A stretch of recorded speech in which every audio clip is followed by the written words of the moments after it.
Hi friends, welcome to Saritha's vlog. எல்லாரும் எப்படி இருக்கீங்க? நல்லா இருக்கீங்களா? இன்றைக்கி வந்து பார்த்தீங்கன்னா நான் கேழ்வரகு மாவு வச்சு இடியப்பம் செய்ய போகிறேன். நம்ம வந்துட்டு இந்த கேழ்வரகு மாவு வந்துட்டு கடையில் வாங்கினாலும் சரி, வீட்டில் அரைச்ச மாவாக இருந்தாலும் சரி, ஃபஸ்ட்டு வந்துட்டு அதை இடியப்பம் புளியை நம்ம எடுக்கும் பொழுது நம்ம சலிச்சிக்கணும் அதை. ஏன்னா அதை திப்பி இருந்துச்சுனாக்கா அந்த உரலில் வந்து அது மாட்டிக்கணும், நமக்கு புளியறதுக்கு அந்த அளவுக்கு வராது. அப்புறம் வந்து இன்னொரு விஷயம் என்னன்னு கேட்டிங்கன்னா, மாவு வந்து நீங்கள் வந்துட்டு அமுக்கி எடுக்கக்கூடாது. அது வந்துட்டு நீங்கள் டம்ளரில் எடுத்தாலும் சரி, கிண்ணத்தில் எதில் வேணாலும் அளவு எடுத்துங்க. ஆனால் வந்து நம்ம அமுக்கி எடுத்துட்டோம்னா தண்ணியோட அளவு பத்தாமல் போயிடும். அப்புறம் நம்ம புளியும் போது ரொம்ப கஷ்டமாக இருக்கிற மாதிரி இருக்கும். புளிய வராது, கை ரொம்ப வலி எடுத்துக்கிறோம். அதனால் வந்துட்டு கரெக்டாக ஒரு கப் மாவுனா அதே ஒரு கப் வந்து தண்ணி எடுத்துக்கோங்க. இப்போ வந்து இந்த மாவு ஃபஸ்ட்டு நம்ம சலிச்சு எடுத்துக்கலாம். அதுக்கு முன்னாடி என்னோடய சேனலை வந்து மறக்காமல் சப்ஸ்கிரைப் பண்ணி வச்சுக்கோங்க. சரி வாங்க இந்த மாவை சலிச்சுக்கலாம். ஃபஸ்ட்டு மாவு வந்து சலிச்சுக்கலாம்.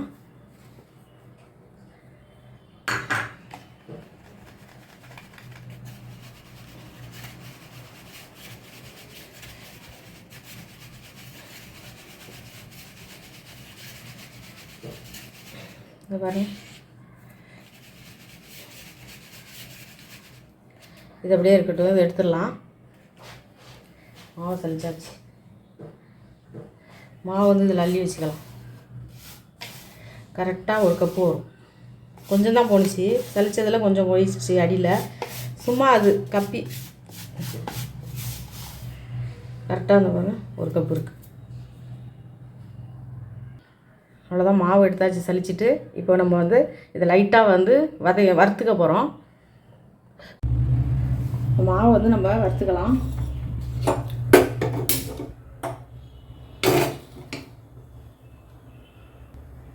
மாவு வந்து நம்ம வறுத்துக்கலாம்.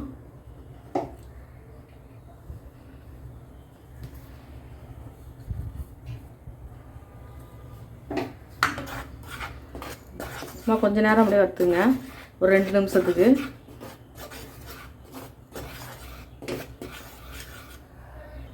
பாருங்கள், மாவு வந்து நல்லா கொஞ்சம் 2 நிமிஷத்துக்கு நல்லா வறுத்துட்டேன். இதை அப்படியே ஆஃப் பண்ணிடலாம் ஸ்டவ்வை. இப்போ பக்கத்தில் வந்துட்டு அது அந்த மாவை வந்துட்டு வறுத்துட்டு எடுத்து வச்சுட்டேன். இப்போ இதே அளவு தான், அந்த பாருங்க மாவு வந்துட்டு இந்த கப்பில் தான் எடுத்தேன். இதே அளவில் ஒரு இது தண்ணி ஊற்றிக்கலாம். வேற ஒரு பாத்திரத்தில் தண்ணி வைக்கிறேன். பாருங்கள், கரெக்டாக ஒரு கப்பு அது ஊற்றிங்க. இப்போ மாவுக்கு தேவையான அளவு உப்பு போட்டுடலாம்.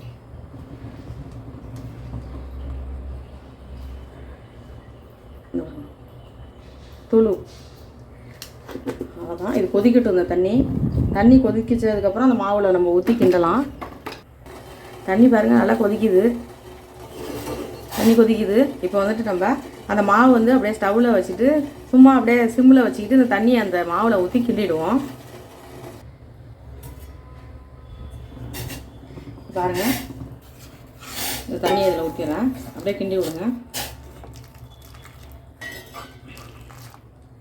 எல்லாத்தையும் ஊற்றிடலாம். நல்லா வந்துட்டு அப்படியே கிண்டி விடுங்க.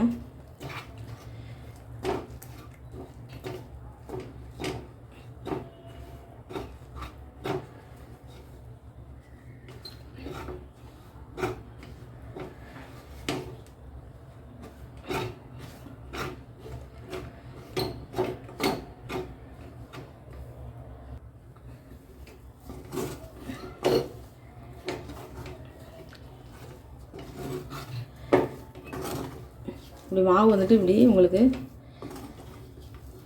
இப்படி உருண்டு வரணும். இந்த மாதிரி வந்துட்டு மாவு வந்துட்டு உருண்டு வந்துடணும். அதுமாரி நம்ம அடுப்பில் வச்சே அதை வந்துட்டு அப்படியே கிண்டிடுங்க. அவ்வளோதான்.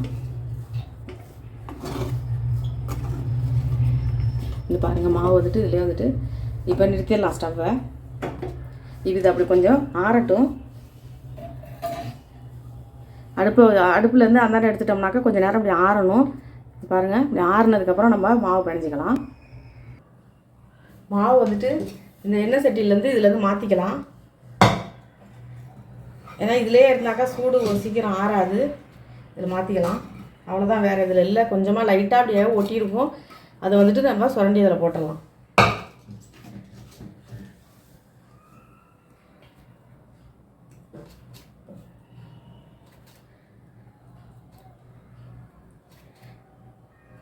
நீங்கள் மாவு கொஞ்சம் அதிகமாக எடுத்துட்டீங்க ஆனால் வந்துட்டு தண்ணியோட அளவு வந்து கொஞ்சம் கம்மியாக இருக்குது அப்படின்னு நீங்கள் நினச்சிங்கன்னா ஒரு ஸ்பூனோ அப்படியே ஒரு 2 ஸ்பூனோ தண்ணி நீங்கள் அந்த மாவை வந்துட்டு அடுப்பில் வச்சு நம்ம கிண்டும் போதே ஊற்றிங்க, ஒன்றும் பிரச்சனை இல்லை. இல்லை தண்ணி நீங்கள் அதிகமாக ஊற்றிட்டிங்கன்னா அடுப்பில் வச்சு அப்படியே வந்து கிண்டிக்கிட்டே இருந்தீங்கன்னா அது கொஞ்சம் நல்லா ட்ரை ஆகிடும், கொஞ்சம் திக்காகிடும். அதுமாரி பார்த்துக்கோங்க. இப்போ சூடாக தான் இருக்குது. சூடாக இருக்கும்போதே கொஞ்சம் முடிஞ்ச அளவுக்கு இப்போ பிணைஞ்சி விட்ருவோம். நல்லா வந்துட்டு இப்படி பிணைஞ்சி விடுங்க. லைட்டாக கூட கையில் நம்ம எண்ணெய் வந்துட்டு ஒரு சொட்டு லைட்டாக தொட்டுக்கலாம். பாருங்கள், எண்ணெய் கொஞ்சம் தொட்டுக்கிறேன். அப்படியே இருந்துருங்க, சப்பாத்தி மாவு மாதிரி அப்படியே நல்லா அப்படி பிணைஞ்சி விட்ருங்க.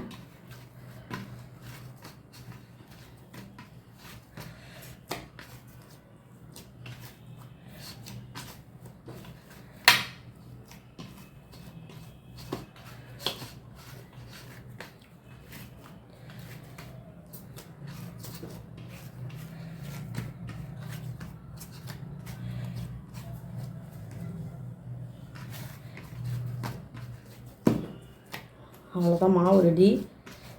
நம்ம வந்துட்டு இப்போ இடியப்பம் புளிய வேண்டியதான். நல்லா இது மாதிரி பிணைஞ்சி விட்ருங்க. நல்லா அப்போ தான் வந்துட்டு உங்களுக்கு இடியப்பம் வந்துட்டு உங்களுக்கு நல்லா வரும் புளியறதுக்கு.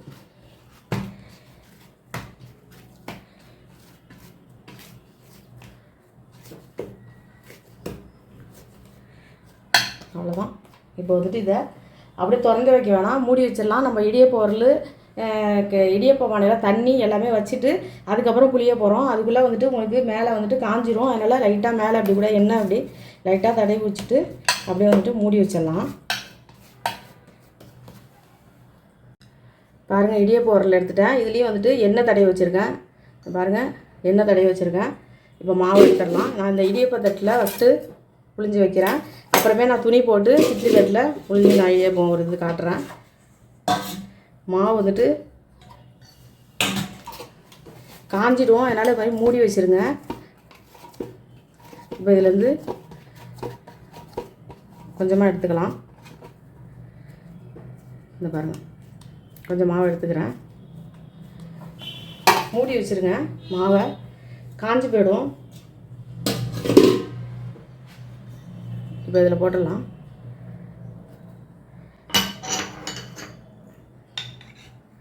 புளிஞ்சிடலாம்.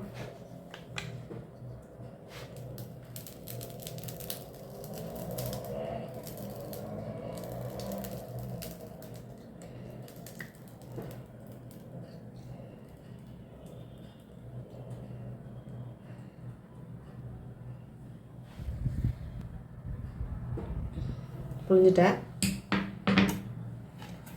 பாருங்கள். அடுத்து வந்து துணியில் வந்து புளிஞ்சிடலாம். இட்லி தட்டில் துணி போட்டு வச்சுருக்கேன். இது மாதிரி நம்ம எண்ணெய் தடவிட்டோம்னா உள்ளே வந்துட்டு இது மாதிரி ஒட்டாது. அதுக்கு தான் நம்ம வந்துட்டு எண்ணெய் தடவிக்கிறது. இப்போ அடுத்து மாவு எடுத்துக்கிறேன். நல்லா மாவு வந்து வைக்கும்போது இது மாதிரி வந்துட்டு நல்லா உருட்டிட்டு இப்படி வைங்க.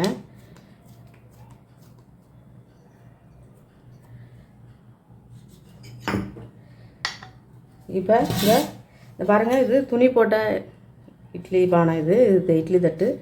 அதில் வந்துட்டு நான் புளிக்கிறேன்.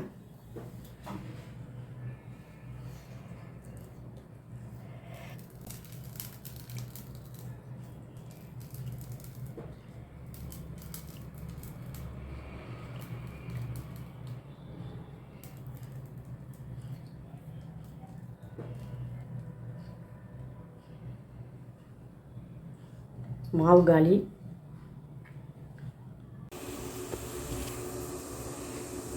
பாருங்கள், தண்ணி வந்து நல்லா கொதிக்குது. நான் வந்துட்டு ஃபஸ்ட்டு இந்த தட்டை வச்சிடுறேன்.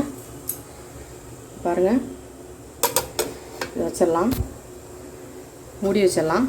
இது வெந்ததுக்கப்புறம் நான் அந்த மேல் தட்டை தான் புழிஞ்சிருக்கேன், அதை வைக்கிறேன். இது ஃபஸ்ட்டு வந்துட்டு வேகட்டும். இது வந்து இட்லி வேகிற மாதிரியே தான், ஒரு 5 நிமிஷம் வேகட்டும். இப்போ 5 நிமிஷம் ஆயிடுச்சு. பாருங்கள், இடியப்பம் வெந்துருச்சு. எடுத்துடலாம்.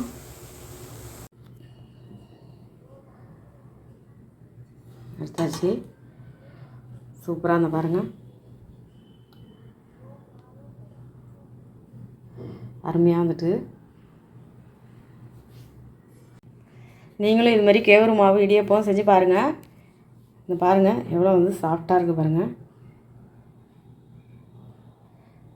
சூப்பராக வந்துட்டு சாஃப்டாக இருக்குது. நீங்களும் செஞ்சு பார்த்துட்டு எப்படி இருந்துச்சுன்னு எனக்கு கமெண்ட் பண்ணுங்கள். இந்த வீடியோ உங்களுக்கு பிடிச்சிருந்தா லைக் பண்ணுங்கள், ஷேர் பண்ணுங்கள், சப்ஸ்கிரைப் பண்ணுங்கள். நன்றிங்க.